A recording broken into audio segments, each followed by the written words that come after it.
우리 이 판례는 너무 잘 아시는 판례거든요. 법령의 위탁에 의해 지자체로부터 대집행을 수권받은 LH는 국배법상 공무원이다 아니다. 이건 최빈출 판례 중에 하나죠. 이건 보자마자 정답이 보이셔야 돼요. 이건 X입니다. 그리고 이건 잘 알겠다. 근데 이건 뭐지? 어떻게 보면 더 중요한 거는 6-3번이기는 해요. 정말 다 따끈따끈한 기출들이죠. 다 최근에 나오고 있는 것들이잖아요.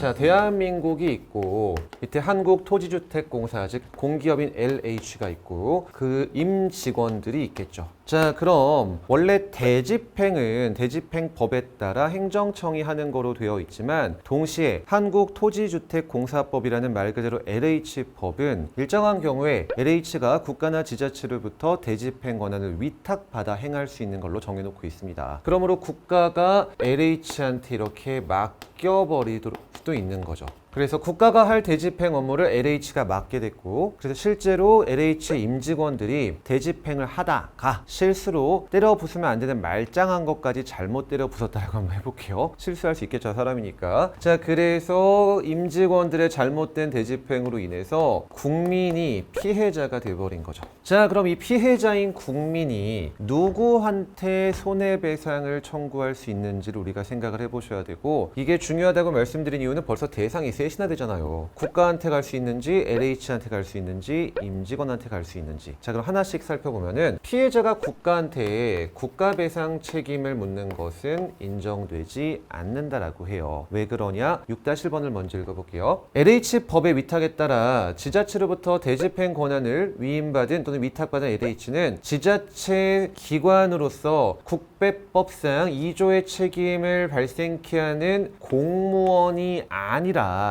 LH를 뭘로 봤죠? 행정 주체의 지위를 갖는 걸로 봤죠. 그럼 LH가 행정 주체라는 것과 국가한테 국배 책임을 물을 수 없다는 것이 어떻게 연결이 되는 것이냐, 이렇게 생각을 해보시면 돼요. LH의 법적 지위가 행정 주체이지 공무원이 아니라는 뜻은 LH는 자기의 이름으로 자기의 책임하에 이 대집행 업무를 맡게 됐다는 뜻이에요. 누구 책임하에? 자기 책임하에. 바로 권리 의무를 가질 수 있는 권리 의무의 귀속 주체는 행정 주체가 됐다는 뜻은 이제 이 업무에 따른 책임은 누가 지는 거다? LH 내가 진다는 뜻이에요. 그러므로 LH가 책임지는 거니까 누구는 빠져버리게 된다. 국가는 빠져버리게 되는 거죠. 그러므로 일단 피해자가 국가에 대하여 국배의 책임을 물을 순 없는 것입니다. 이게 첫 번째고요. 그럼 두 번째, 오케이, 그럼 LH가 행정 주체구나. 그러니까 LH한테 국배로 가야겠다. O일까요? X일까요? 이것도 X예요.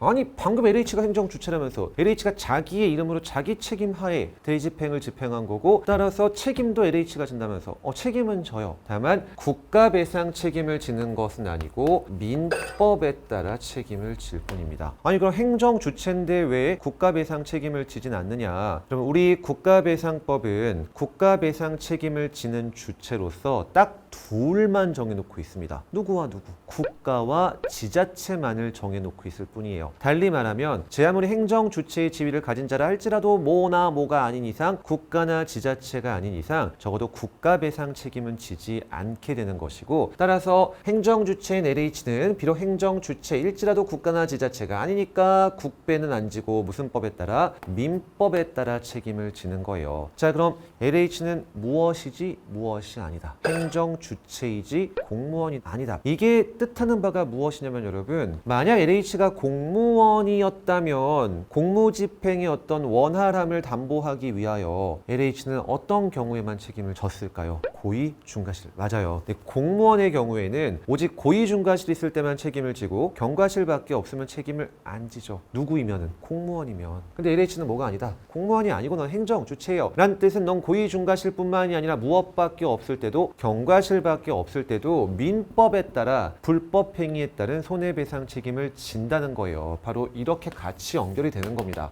경과실밖에 없어도 책임이 있다.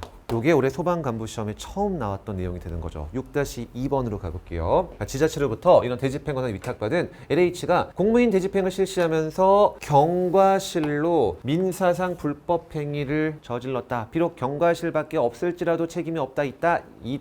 있다가 되는 거예요. 주의하셔야 되는 처음 출제된 판례가 되겠습니다. 그럼 이제 하나 남았죠. 누구?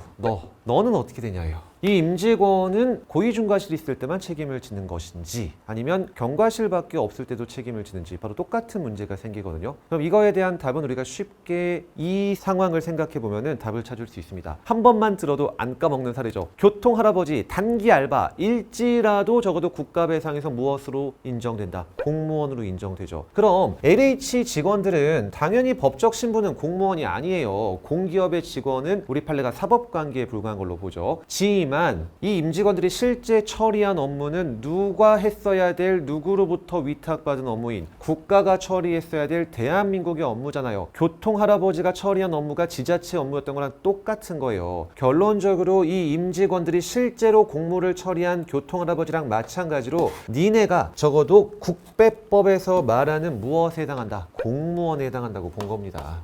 니네가 실제로 공무원이라는 뜻이 아니죠. 국가배상법에 있어서만큼 너는 공무원으로 인정된다는 뜻이에요. 란 뜻은 니네는 오직 어떤 경우에만 책임지고 고의, 중과실 있을 때만 피해자에 대해서 책임을 질 뿐이고 뭐밖에 없으면 넌 다 면책된다. 경과실밖에 없으면 책임을 지지 않더라. 자, 공법인이 국가로부터 위탁받은 이 공사무를 집행하는 과정에서 그 임직원이나 피용인 같은 말이에요. 직원들이 고의과실로 법령을 위반하여 국민에게 손해를 입혔다. 자, 포인트. 그 공법인의 임직원이나 피용인은 언제만 책임이 있고 고의나 중과실이 있을 때만 책임이 있고 왜냐? 니네가 교통할아버지와 마찬가지로 뭐로 인정되니까? 국배법상 공무원으로 인정되니까. 그 말인즉 너한테 경과실밖에 없으면 넌 책임이 있다 없다? 없다. 면한다. 꼭 기억하시길 바라겠습니다.